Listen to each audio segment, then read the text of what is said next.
জিনিস আমাদের সকলের জীবনের সাথে জড়িত, সেটা হচ্ছে ইনফ্লেশন। এবং ফাইন্যান্সের জগতে এই ইনফ্লেশনের মানেটা কি সেটা আমি আজকে আপনাকে বলবো। আজকে বাজারে গিয়ে আপনি যে কোনো জিনিস কিনছেন না কেন, সেটা হতে পারে চাল ডাল থেকে শুরু করে মাছ মাংস, রেস্টুরেন্টে কোনো রকম খাবার খাচ্ছেন, গাড়ি, যত জিনিস আপনি কিনছেন আজ, সেই সমস্ত জিনিসের যা দাম আছে সেই দামটা আমরা সকলে জানি যে পরের বছর বা কিছুদিন পরে সেই দামটা আবার বাড়বে, তারপরে ধীরে ধীরে ধীরে বছরের পর বছর ওই দামটা বাড়তেই থাকবে।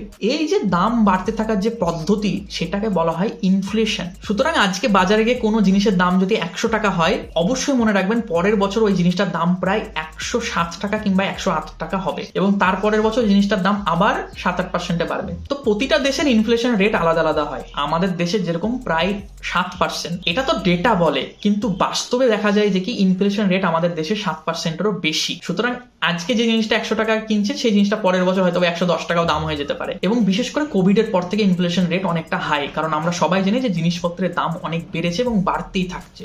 সুতরাং ইনফ্লেশন রেট আমাদের হয়তো বা 7% না, যদিও বা সরকার এটা বলে, আপনিও জানেন আমিও জানি যে ইনফ্লেশন রেট হয়তো তার থেকেও বেশি। তো এটাই হলো ইনফ্লেশন। প্রতিটা জিনিসের দাম বৃদ্ধি পাচ্ছে, এই দাম বৃদ্ধি পাওয়ার যে পদ্ধতি, এটাকে বলা হয় ইনফ্লেশন। এই ইনফ্লেশন অনেক কিছু আমাদেরকে শিখিয়ে দেয়। যেমন আজকে আপনি 100 টাকায় যেসব জিনিসগুলো কিনতে পারবেন, পরের বছর ওই 100 টাকাটায় কিন্তু আপনি ওইসব জিনিসপত্র কিনতে পারবেন না। সুতরাং আপনার টাকার ভ্যালু প্রতিনিয়ত কমছে। আপনি যদি টাকা পয়সা ইনভেস্ট না করেন, আপনার টাকা যদি বৃদ্ধি না পায়, তাহলে আপনার জিনিসপত্রের দাম এমন ভাবে বাড়বে যে আপনার টাকার আর কোনো মূল্যই থাকবে না। সেই কারণে ইনভেস্ট করা খুব জরুরি। আপনি কি ইনভেস্ট করেন? কমেন্টে অবশ্যই জানিয়ে যাবেন। এবং এরকম আরো ভিডিও দেখার জন্য আমার চ্যানেলে আরো অনেক ভিডিও আছে, আপনি চাইলে দেখতে পারেন এবং চ্যানেলটি সাবস্ক্রাইব করতে পারেন এবং ইনস্টাগ্রামে ফলো করতে পারেন।